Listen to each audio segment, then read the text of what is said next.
Friends, अभी तक आपने ये तो सुना होगा कि हम कहीं ना कहीं अपने न्याय के लिए अदालत में जाते हैं, लेकिन क्या आपने सुना है कि अगर राष्ट्रपति जी के खिलाफ भी हम अदालत में जा सकते हैं? सुनकर के आप चौंक गए होंगे, पर यह हकीकत है, क्योंकि आज ही सुप्रीम कोर्ट ने ये बहुत ही अहम फैसला सुना दिया है। और सुप्रीम कोर्ट ने कहा है कि राज्य विधानसभाओं से जब भी कोई विधेयक पारित होता है और उस पर राज्यपाल की मोहर लगती है, लेकिन जब राज्यपाल उसमें अपनी मोहर नहीं लगाते हैं और वो विचार करने के लिए राष्ट्रपति जी के पास भेज देते हैं और राष्ट्रपति जी जब उसको विचार में लेती है, यानी कि उनकी भी समय सीमा अब तय कर दी गई है। यानी कि अगर कोई भी विधेयक राष्ट्रपति जी के सामने पहुंचता है तो उनको 3 महीने के अंदर उस पर कुछ ना कुछ निर्णय जरूर देना होता है। और अगर वो ऐसा नहीं करती हैं तो ऐसे हालातों में जो राज्य सरकार है वो सीधा सुप्रीम कोर्ट जा सकती है कि हमें इस विधेयक के बारे में जल्द से जल्द कुछ ना कुछ निर्णय चाहिए।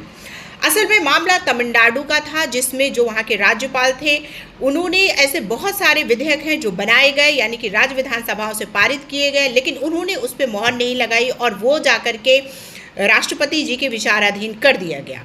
भारत के अनुच्छेद 200 में और 201 में ये तो कहा गया है कि अगर जो राज्यपाल है, अगर उसके सामने कोई भी विधेयक आता है और वो उस पर विचार करना चाहते हैं राष्ट्रपति से, तो वो बेशक राष्ट्रपति जी से उस पर विचार कर सकते हैं कि इसमें हमें क्या करना चाहिए, क्या नहीं करना चाहिए। लेकिन कोई समय सीमा इस पर तय नहीं थी, वो कितना भी समय ले सकती हैं इस पर निर्णय देने के लिए। लेकिन अब सुप्रीम कोर्ट ने कहा है कि ऐसा नहीं है। अगर कोई भी विधेयक राष्ट्रपति जी के विचाराधीन पहुंचता है तो उनको 3 महीने के अंदर ही उस पर कुछ ना कुछ निर्णय देना होगा। और अगर वो ऐसा नहीं करती है, यानी कि उस पर निर्णय नहीं देती है उस विधेयक पे, तो जो राज्य सरकार है वो सीधा सुप्रीम कोर्ट जा सकती है और वो उसकी मांग कर सकती है कि हमने जो विधेयक बनाए हैं हमें उसमें निर्णय चाहिए। और इसकी सुनवाई के दौरान जो सुप्रीम कोर्ट है उन्होंने 10 विधेयक थे जो पेंडिंग पड़े थे उसमें निर्णय दिलाया।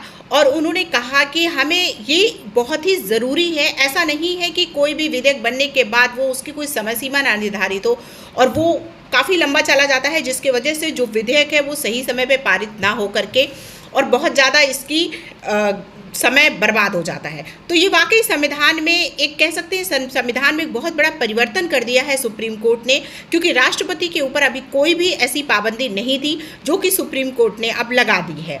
तो उम्मीद है आपको मेरी जानकारी अच्छी लगी है। अगर अच्छी लगी है तो प्लीज़ मेरे चैनल को लाइक सब्सक्राइब करना मत भूलिएगा और बेल आइकन को ज़रूर दबा दीजिएगा। Thank you.